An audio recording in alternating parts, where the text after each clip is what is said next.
Welcome to today's webinar channel with the BBA and also with GEMPAT, where we discuss the latest issues impacting and affecting banks and regulated firms alongside subject matter experts in the field. My name is Philip Allen. I'm the Director of Learning at the BBA, and today for the next hour to discuss innovation in anti-money laundering delivered in partnership with the BBA associate members GEMPAT. I'm delighted to be joined this hour by Jeff Ingberg, AML consultant at GEMPAT. Before joining GEMPAT, Jeff was actually Senior Vice President at the Federal Reserve Bank of New York in charge of Legal and Compliance Risk Department. Satish Achari, VP AML Practice Lead. Satish has over 20 years experience, with the last 10 years spent in AML KYC space, leading a number of global transformative projects. And also Joe Oswald, COO, Outside IQ. Joe is an enterprise software executive and a computer system professional engineer. Just before I hand over to Jeff, you can participate in this webinar by asking questions. If you have a question for the presenters, you can ask a question at any time simply by clicking on the Ask a Question button on your screen, which is located underneath your presentation. Please note that when you ask a question, your name and your organization is not disclosed to any other webinar attendees. We intend to present for 40 minutes and then answer your questions for the remaining 20 minutes. Jeff, over to you. Thank you so much, Philip. It's a pleasure being able to participate in this webinar, and I very much thank the BBA for the opportunity. If we could move to slide 3. As Philip mentioned, I've been in the AML arena for a long time. I've seen its enormous evolution over the years. When AML began, if you go back to the late 60s, when the first concept of AML arose, it's interesting to think back on that. It had a very limited scope. It basically started as an attempt to stop drug dealers from walking into banks literally with bags of cash and setting up accounts and laundering money in that way. Banks typically didn't have a separate compliance department then. Compliance was a backwater area of legal, and there was very little, if any, focus by senior management or boards of directors on AML and compliance in general. Now, if you flash forward almost 5 decades later, the situation is phenomenally different. There's been obviously an enormous growth in the scope and importance of AML. And if you look at it at a high level, anti-money laundering can be said to be the way in which we fight crime and terrorism, conduct foreign policy, if you think about how it's used against rogue states, Iran, North Korea, Cuba, and the like, at least from the U.S. perspective. It's how we keep ourselves safe. We use it to collect taxes, to monitor assets, and increasingly we use it to promote social goals like anti-human trafficking. And as a result, there's enormous focus on AML, and financial institutions are now asked to perform a large number of very difficult tasks. You need to know the background of your customers, their source of funds, the nature of their business, and not only your customers, but very often their customers also. You need to have processes in place to assess anomalies, patterns, and trends in customer behavior to detect potentially suspect activity. You need to determine when to file a SAR, and even to justify when you're not doing that. As we'll discuss soon, banks are now being asked to uncover the individuals who ultimately own or control their legal entity customers. You're being asked to screen customers and third parties, and in some cases, related entities. And sanction screening alone has become enormously more complicated than it had been years ago. You're asked to detect bad guys to prevent funds from going to or from them. And increasingly, you're asked to hold, report on, and share a huge range of required customer and transactional information.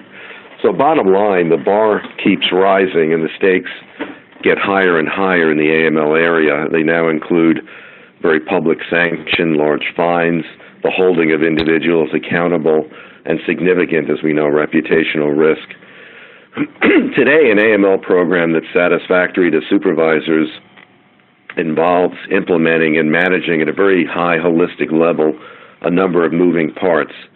You need to have a comprehensive AML risk assessment of the institution. That's certainly where examiners begin their examination, by looking at your own risk assessment.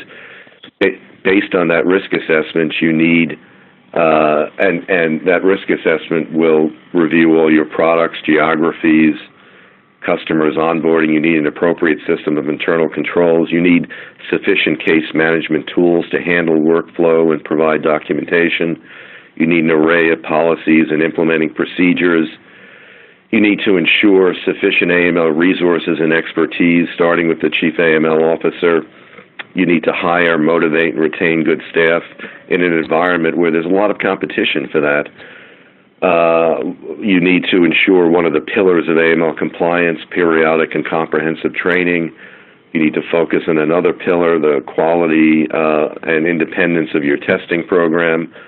Increasingly, there's the notion of culture of AML compliance. You need to make sure that permeates your organization from senior management on down, and that they're properly engaged and that all staff are accountable for AML. And then more to the focus of today's presentation, and really at the heart of the difficulties in AML, you need strong analytical pattern detection and investigative capabilities. They have to be state-of-the-art. Data management needs to be sufficient to obtain, assess, retain, and allow access to vast amounts of data. And you have to do that on an ongoing basis. You've got to search public and private sources worldwide. You've got to ensure quality, avoid duplication, and in many cases, get rid of siloed databases and integrate all your information appropriately into one AML database. In many cases, many of your organizations are global. That means you need to satisfy regulatory expectations and reporting needs of numerous national, state, and local jurisdictions, very often whose supervisors overlap. And then the key, you've got to maintain an appropriate balance between meeting those regulatory expectations, maintaining reasonable cost controls, and avoiding an unpleasant customer experience. So the bottom line is that there's an enormous amount to do to maintain an AML program, and increasingly the heart of a bank's AML program simply has to rely on modern, sophisticated, and automated analytical and digital processes and tools to be effective and cost efficient, and to make sure you're at industry standard. So if we can move to slide 4, a prime example of the challenges in this area regards beneficial ownership. And as we've seen, concerns regarding beneficial ownership and customer transparency, which includes CDD and EDD and correspondent banking and the like, have taken center stage. These have been stressed by international bodies like FATF for many years. And now, of course, with the recent Bahamas and Panama Papers leaks, we see that there's still an enormous problem with using shell companies and legal vehicles to hide assets, avoid taxes, and money launder. Europe, interestingly, is ahead of the U.S. in implementing beneficial ownership requirements, and they're coming fast in Europe. In the U.S., only in May of this year, after the Panama Papers scandal broke, did our FinCEN finally push through the long-awaited U.S. beneficial ownership rules. If we turn to slide 5, you'll see a summary of some of the key aspects of the EU 4th AML directive, and that focuses on ongoing monitoring and risk assessment of customers, on ultimate beneficial ownership, and on customer due diligence.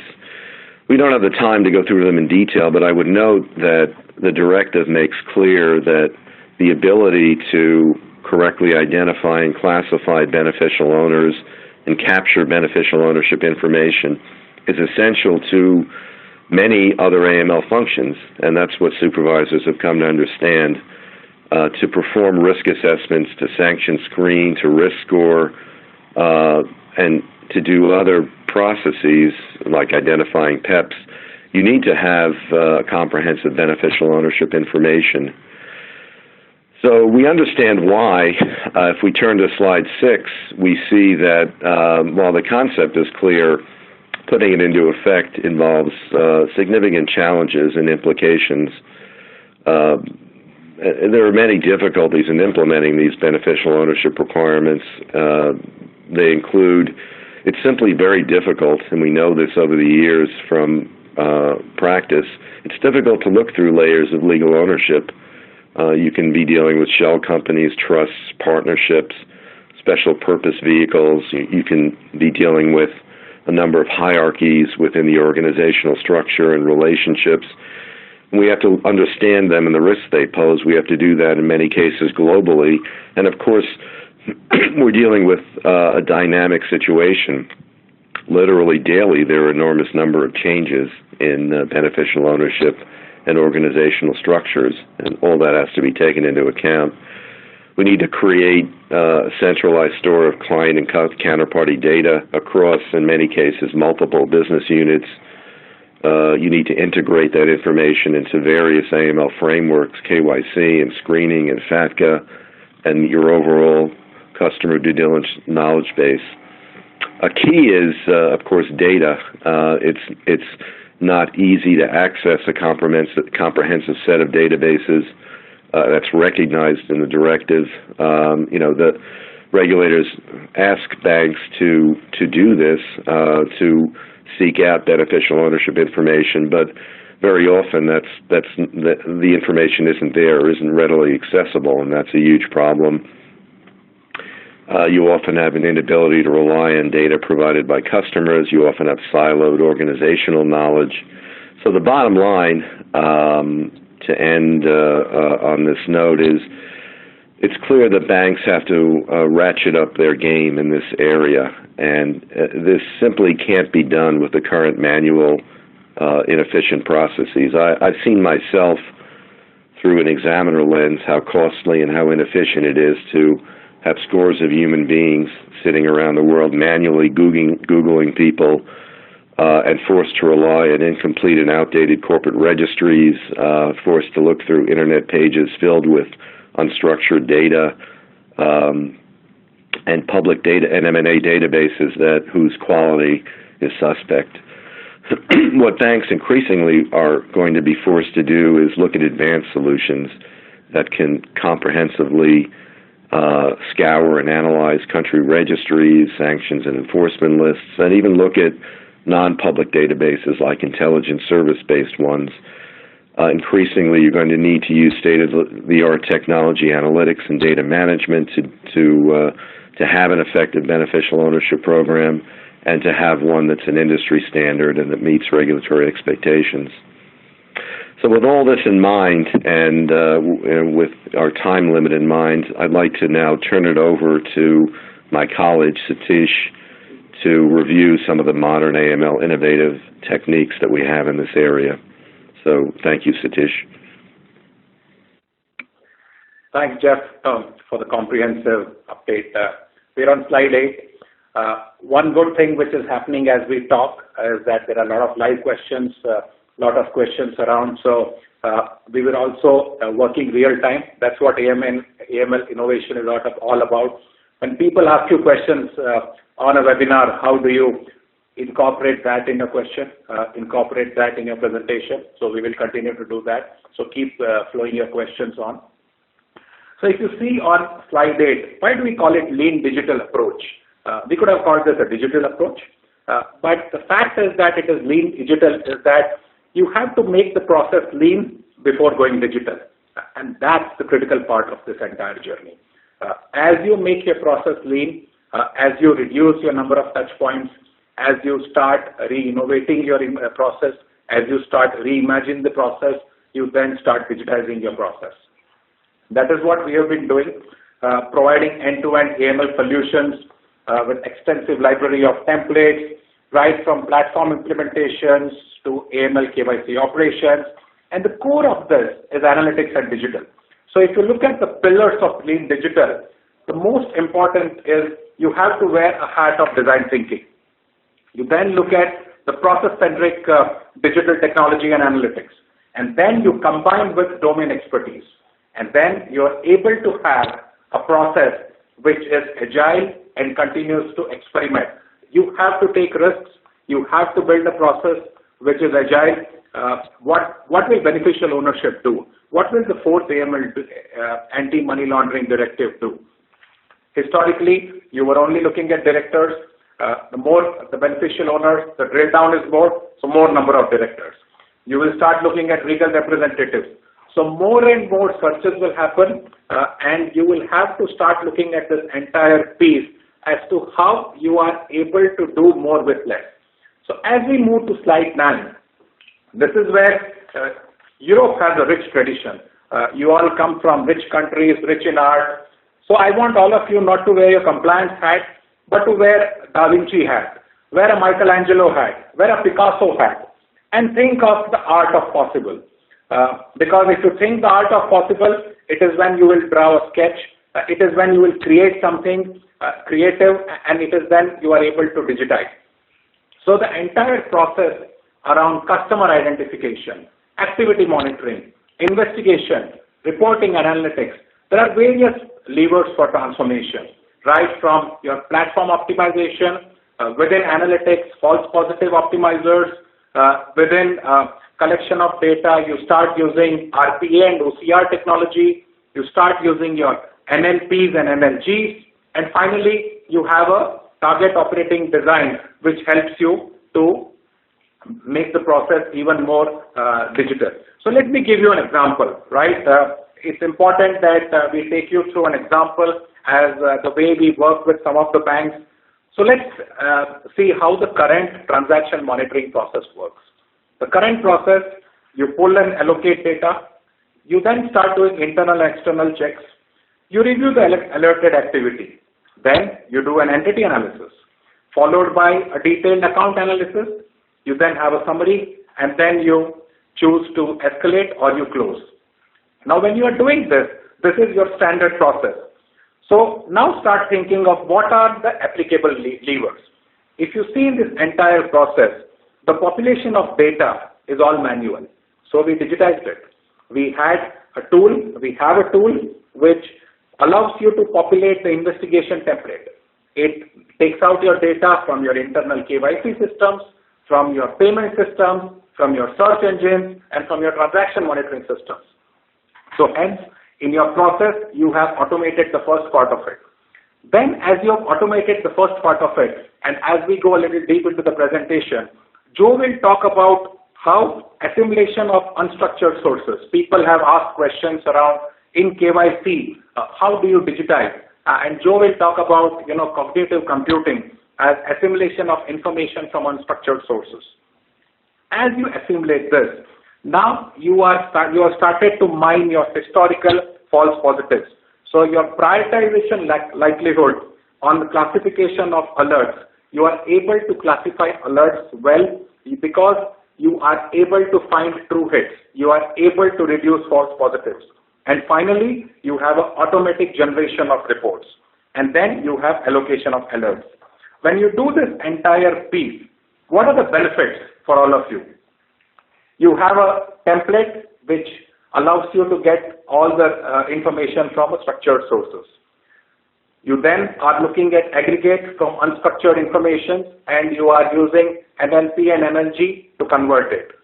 You have a true false positive prioritization which allows you to reduce the false positives, and your entire piece, you are allocating alerts in the right piece. When we did this with the banks, we then reimagined. So how will the new process look like? The new process looked like the identification, accounts, and entity, and right from the extraction of data and computing and the false positive optimizers, all of a sudden, all of this started looking much more digital. And then, if I ask and if I meet most of the global compliance managers, the biggest piece for them is not about false positive. It's about true hit, which is mired in your entire false positive. The biggest threat, which all the compliance managers talk about, and Joe spoke about it, is personal liability. So the compliance managers say that, how will you keep me out of the jail? What would you do to keep me out of the jail? And hence, it is very important that you focus your time on looking at true hits. Now, when you look at your true hits, which is when Joe will talk about the getting the unstructured data, assimilating it, and how that can get converted into a data and a report for you to do a detailed diligence. And that is extremely important. So as we did this reimagined process, there were benefits. Now, there are some of the numbers, and I would want each one of you, when you go back to your respective banks, start looking at your top 10 scenarios. Most of the banks in this industry, the top 10 scenarios accounted for 65% of volumes. Now, if you start looking at 65% of volumes for top 10 scenarios, you then start looking at confidence level. This is how we build the false positive prioritization. You then look at your confidence level, whether you are less than 95 or you are greater than 95. For less than 95, you use your normal process. For greater than 95, you have a low touch and a higher QA percentage. And then, you are able to drastically reduce your false positives. So with that, we will move on to slide 10. What are some of the benefits of doing this? Clearly, some of the benefits, if you see, is regulatory compliance. There's a clear decrease in the alert volume. The biggest piece, you free up capacity of the investigations team to do more complex cases. You have compliance on SAR filing. A lot of banks have been fined for not being able to file SAR on time, so you avoid penalties. Cost of compliance, you are reducing the cost per alert. You are additionally saving 20% of your time because you have put robotic process automation, which allows you to pick up all the data. So that entire manual piece goes off. Reduction in regulatory cost. And at a portfolio level, when you're looking at thresholds, when you're looking at various things, your false positive gets reduced to a large extent, and you are centralizing and scalabling your alert remediation. And obviously, with all of this, there's a clear improvement in quality, there is reduction in cost, there is mitigating. So clearly from this entire piece, if you see in the AML piece, the biggest piece around false positives, you are able to reduce it and you are able to give time to more hits. So with that, I would want our partners in crime, as we call it in AML, where we have built the digital solution together, to talk about cognitive computing so you can relate more. So continue wearing your art hat, because the art of possible is now going to be possible even more. So with that, over to you, Joe. Thank you very much, Satish, and good afternoon, everyone. As Satish mentioned, I'm Joe Oswald from Outside IQ. We are very happy to be a digital partner of Genpact, and I'm the technology part of this presentation, so I'm going to walk you through fairly methodically the elements of a cognitive computing platform for compliance. So I'm going to start with the unstructured data element that Satish was just mentioning. Many of us are familiar with Google, and this is become a compliance tool where folks simply type the name of a subject and an adverse term string, so fraud, bankruptcy, these sorts of things. And there are certainly complexities when you are using Google for these sorts of things. It starts with way too many results. So in this particular case, we get almost 1 million results. And if you filter down and look at those results, you will notice that many of them are the wrong subject. In this business, we call those false positives. And even when we have the right subject, which is the third one down, it's actually the wrong context. It's the subject Dan Adamson speaking at a fraud conference, not committing fraud. But let's talk about what this is actually doing, and that is if a human researcher is typing into Google the name of a subject in a string, they are then reading this text, reading the strings in their native language, in this case English, and understanding the context, understanding and ruling in their minds whether or not this subject is actually the subject they're looking for. And they're doing that in what we call unstructured content. So it's not comma delimited, it's not in rows and columns, it's not easy for a computer to understand. And so traditionally we've been using people to do this investigation. And we use Google, which has a few inherent flaws. The first is Google is a consumer-focused tool, as we know, so the highest hits are going to be the most popular. and that doesn't necessarily help an investigator. It also has too many false positives, as Satish mentioned many times, often the wrong context. And lastly, and very importantly, it's shallow. Google goes to the top of websites and scrapes sort of it doesn't go deep into many of the areas of websites that will provide very good content, and I'm going to talk about that a little bit in a moment. So what was really good about Jeff is he sort of started with the history of AML investigation, and I'm going to do the same thing from a technology standpoint. So on the left-hand side, what you'll see is traditionally we've been using a scope of investigation against watch list databases. There's a lot of very good ones out there today. They continue to get better and better, and they provide us with sanction information, PEP information, that's politically exposed people, and watch list information. So these people who generate these lists do a very good job, and traditionally, let's say 5 years ago, if you had a hit on a watch list, you would send that particular subject over to your manual investigations team. And that team would spend anywhere from 5 to many other days, depending on how high the risk was and how big the compliance department requested the investigation, in order to produce anything from a red flag report through to a very deep investigation.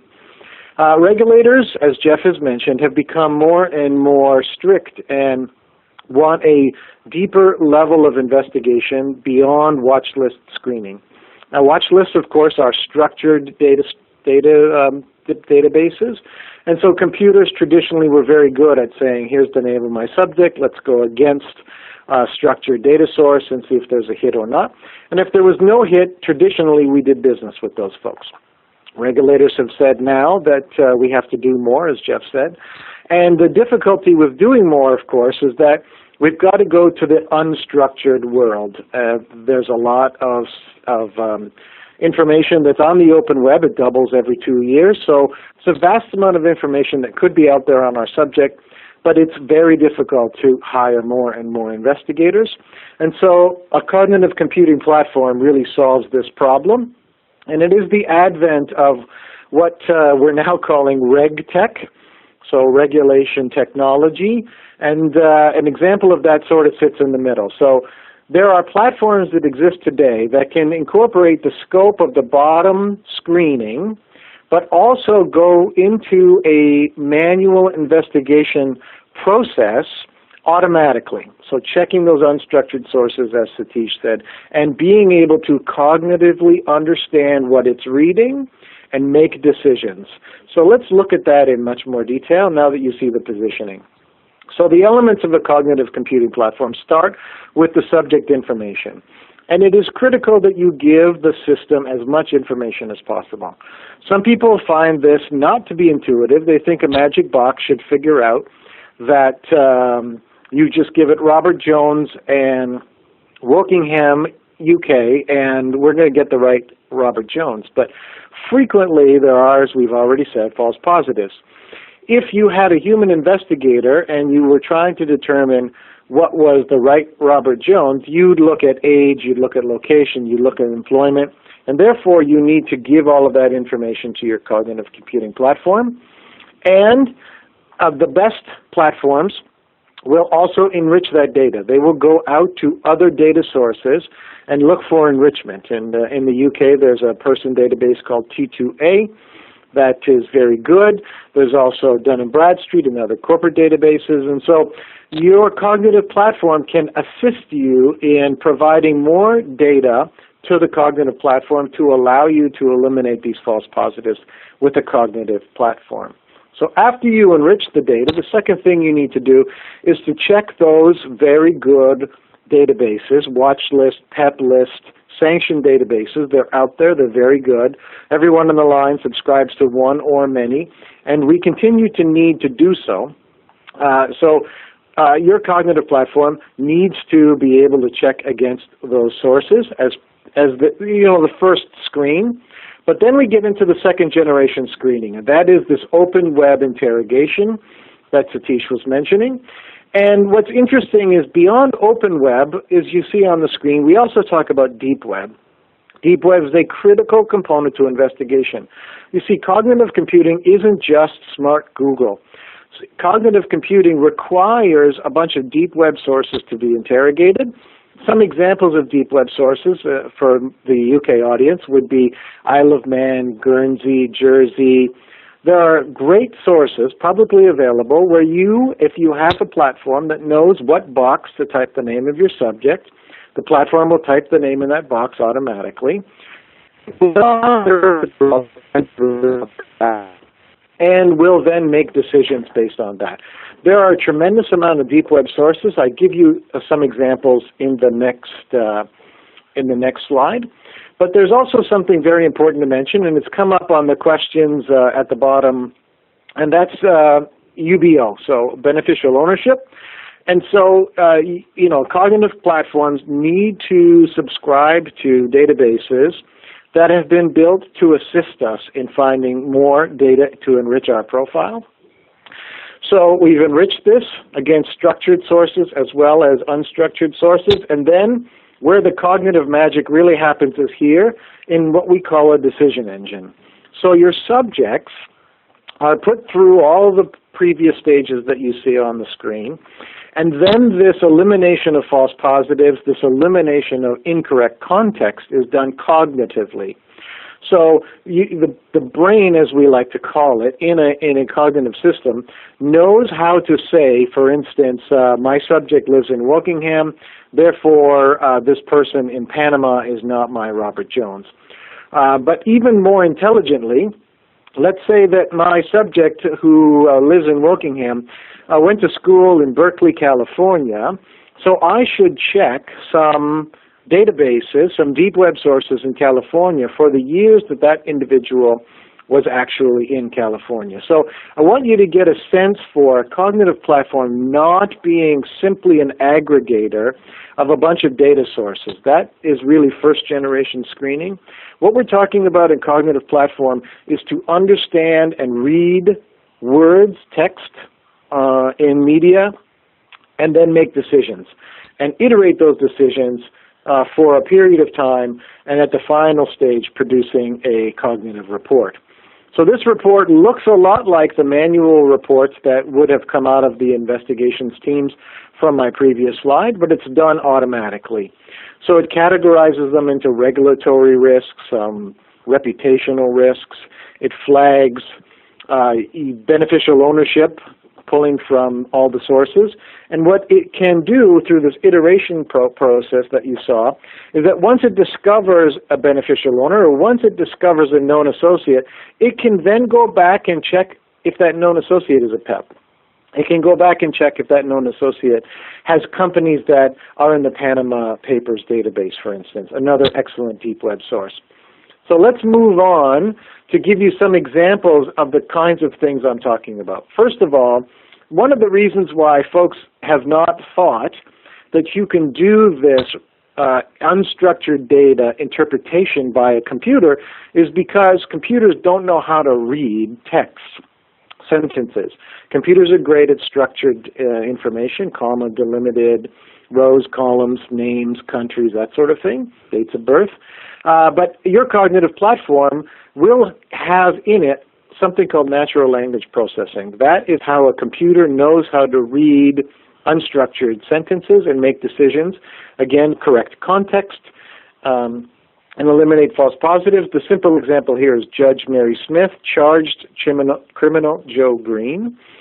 If you do a simple Google analysis, Mary Smith is one word away from criminal, and therefore Mary Smith is a criminal. That would be an incorrect assessment based on that sentence. You see that natural language processing does in fact do something called sentence parsing to say Mary Smith is the judge, she is the verb doing the charging, therefore Mary Smith is not the criminal. What's important about natural language processing is that it's done natively in multiple languages around the world. So you do not only have to have English as part of your cognitive platform. Here's where it gets very exciting. To give you some example risk indicators that are done by your investigation tool. So background information, we talk a lot of UBOs here. You get that through some structured information. Companies House is a great example of something that's used. UK electoral rolls. So you can get a lot of background information. Again, iterating that, going out to the open web through adverse media and using natural image processing. There's lots of deep web sources for legal. Some examples here. There's the German Most Wanted site, People's Republic of China Ministry of Justice site. These are all free sites that if you program your system to know what box to type in and how to interpret the results, your system will know jurisdictionally whether it needs to go there or not. So my example of Robert Jones, I would not go to the People's Republic of China Ministry of Justice website if I did not have any clue that my subject had ever been in China. But if I had that, I would definitely do that investigation. What's beautiful about this, and you can see the other sources here, is that you can put a fairly inexperienced AML investigator with this tool, and this tool will go to a bunch of sites they don't even know exist and flag the information from them. And the next slide sort of talks about the fact that there's additional configuration points for any good cognitive computing tool to add in more data sources as they become available. And of course, it was mentioned the Panama Papers gets incorporated very quickly. So data sources as they come online, we talk about the worldwide data growing exponentially. You add data sources as they become available. You can use a variety of different search engines in the tool. And then you can put in your own search terms, your search queries, the risk events you're looking for. You know, we give you some simple examples in the previous slide of bankruptcy, fraud, money laundering, these sorts of things. But you can program your own. And then lastly, the other element of cognitive computing, which is very efficient and time-saving, is something called auto-discounting. So in fact, if a risk gets flagged by the cognitive tool, yes, it's my subject, yes, this is a risk that gets flagged, but I have a process in my bank that says that a conviction for a parking infraction is not something I want flagged to my investigator, and so I can discount that risk automatically and not flag it.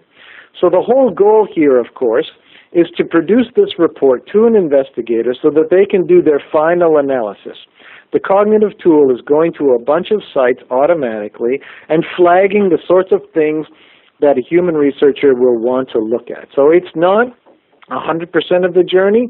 It's really doing a lot of the heavy lifting, deep investigation that allows you to be much more efficient, show the regulator with a full audit trail of when it was done, where the sites were, what risks were interpreted, what risks were auto-discounted, all elements that come automatically with the tool.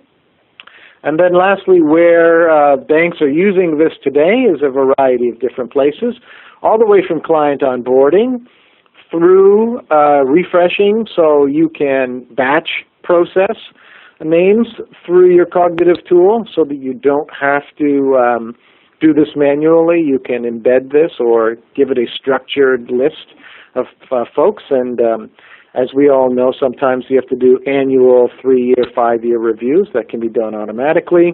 Lots of payments have hits, and you clear those with manual investigations teams. You could use cognitive computing to assist you there.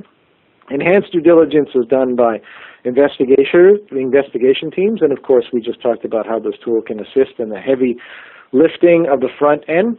And then lastly, it was mentioned that third parties, supply chain, there's a big corporate initiative now to understand your third parties. UK Bribery Act is very important in this area, and so your cognitive platform can be used there as well. And with that, I've wrapped up the technology portion, and we can open it up for questions. Okay, so the questions, as I mentioned before, at the start of the webinar, very easy to just click on the button below, just send in your questions. But we've had already over 15 questions already. Gentlemen, would you like to take one or some of those questions in order that they've been posted, please? Thanks, Philip. This is Satish Acharya here. So what I have done is I have merged some questions. Some of the questions have got answered during the presentation. So few of them have asked that as the dependency on AML technology increases, how should firms gain internal assurance? And the second piece is that you re-review high-risk clients every year, medium risk once in 3 years, low risk every 5 years. So what are some of the issues around this? What I would suggest is that if you look at this entire piece on onboarding and transaction monitoring, that's interlinked. The big issue is that most of the banks don't have a system to interlink the KYC onboarding and transaction monitoring. When you are onboarding a client and you are giving a risk rating, you are then also monitoring transactions for every client on your books. Some banks do only for high risk, some banks do for all clients, some banks do for high and medium. If you do it for all the clients, you don't run the risk, because the moment there is an alert, it will automatically pop up and you will go through the entire process.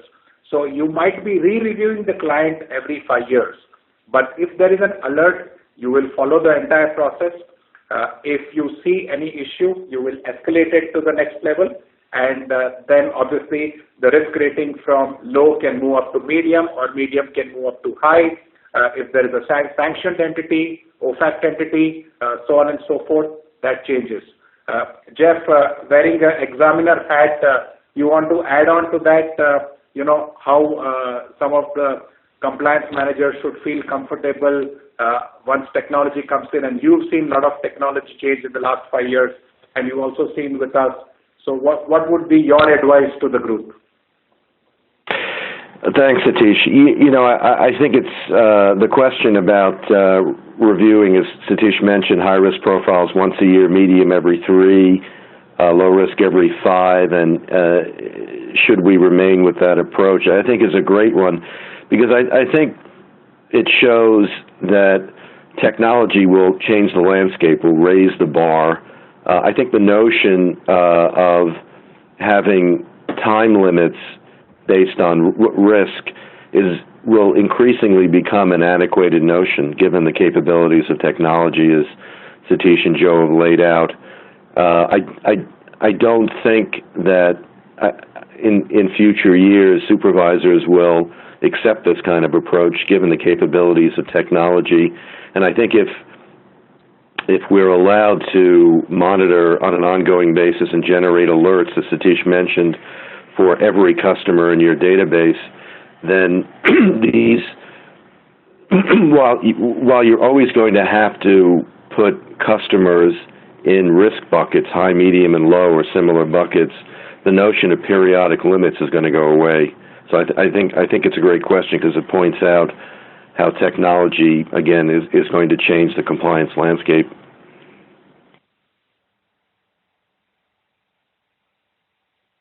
Okay.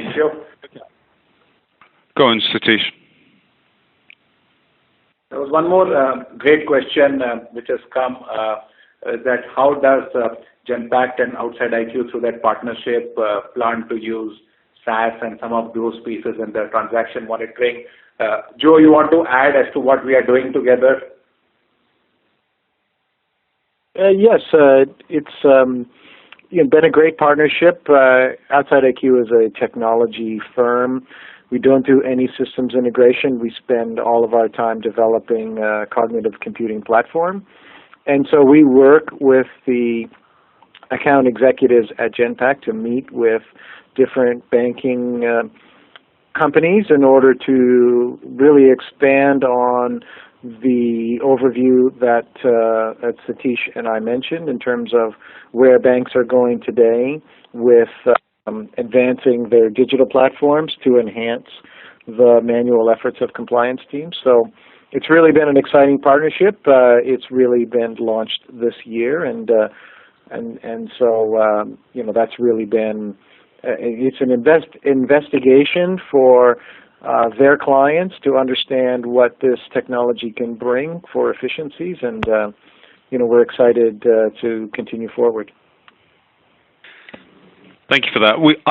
We've got a question here. Certainly, as the BBA, we represent a number of large organizations, wholesale, retail, and other banks in London and across the world. Many of our members are smaller members. What would you, advice and recommendations for using and leveraging technology for smaller organizations here who are regulated firms, either their branch may be regulated or they may have their HQ here? Yeah, if I could start that one, Philip, we love that.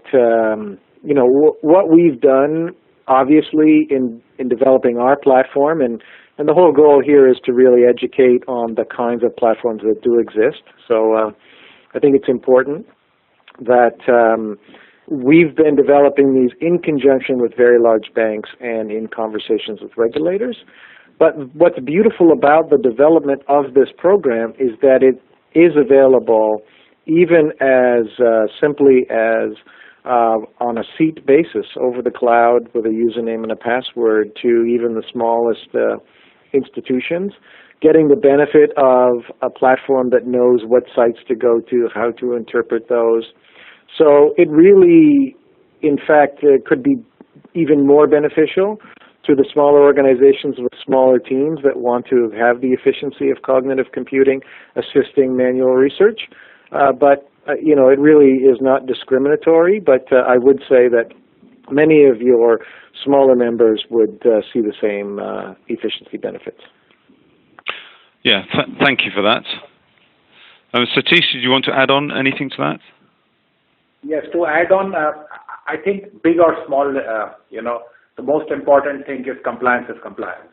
And I think, from a regulatory hat perspective, more than big or small, compliance is a must. Compliance is above all. That's the first key message to all banks, all firms, wherever you are. You're in a large firm, you're in a small firm, compliance is paramount. That's the regulatory piece. The second piece, more than technology, as technology comes in, disruption will come in. What is extremely important is how are you supervising? Jeff often spoke about supervisory control. He spoke about, he's been a BSA AML examiner in his career heading the Fed.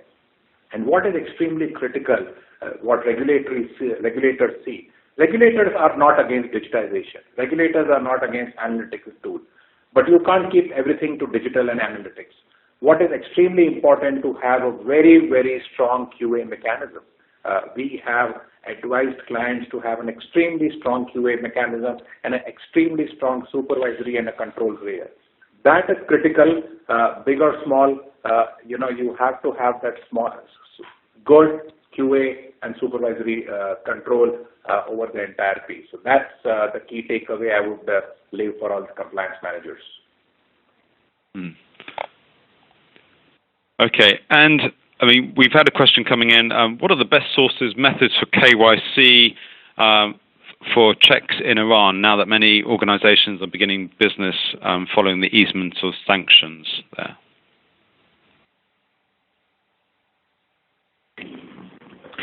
Well, I don't know if I was ready for that one, Philip.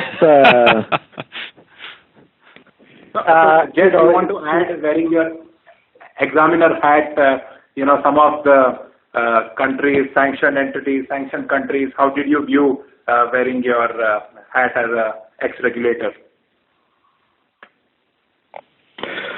Yeah, frankly, that's from a practical viewpoint, it's a hard one for me to answer, particularly from a European perspective.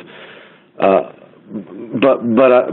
I think that the KYC, to go to the specific question, the KYC checks that have been done in the past, we've seen very often have had gaps, have had holes. There have been, over the years, a whole number of sanctions against firms, both public and, in many cases, private, and a lot of check writing from firms from having missed shell companies and other legal vehicles that have hidden transactions and money flows going to Iran. So it's just clearly and remains increasingly critical that banks and financial institutions have a comprehensive set of databases to understand organizational hierarchies and which ones may be covers for states and individuals that are still being sanctioned. It's still an enormous problem, and I think the cognitive learning and analytical methods that particularly that Joe have outlined are going to be increasingly necessary to ensure that your checks, both KYC and beneficial ownership and sanctions-wise, continue to be robust. Thanks for that. Just another question that's come in, and I'm very complimentary about the presentation already. The fourth money laundering directive incites an increasing call for banks and financial institutions as a whole to work together. Do you think technology has a role to play in harnessing the required level of synergy? If so, how? Definitely. If you see the entire presentation, what we spoke about with fourth money laundering directive coming in, you will have to dig deeper. There will be more number of beneficial owners.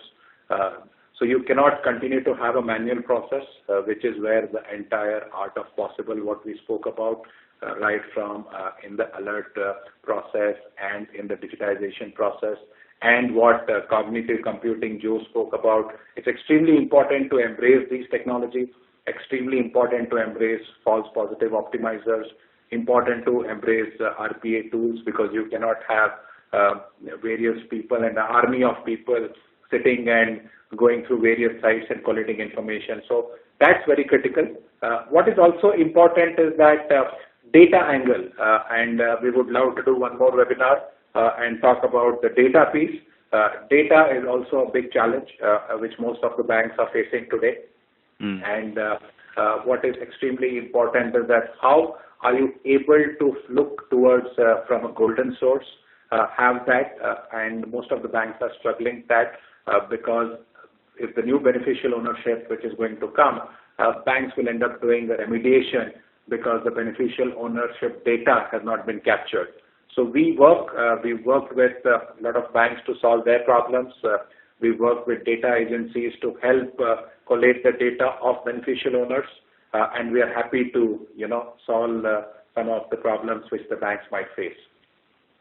That's very good. Thank you, Satish, on that. We've got a few minutes left. I've got a question that we've just had, and the regulator imposed quite a heavy fine on an individual bank just in the last week, actually for AML rules that have been broken and their processes, policies and procedures not in place there. So the regulator has certainly taken this very, very seriously, and indeed it should.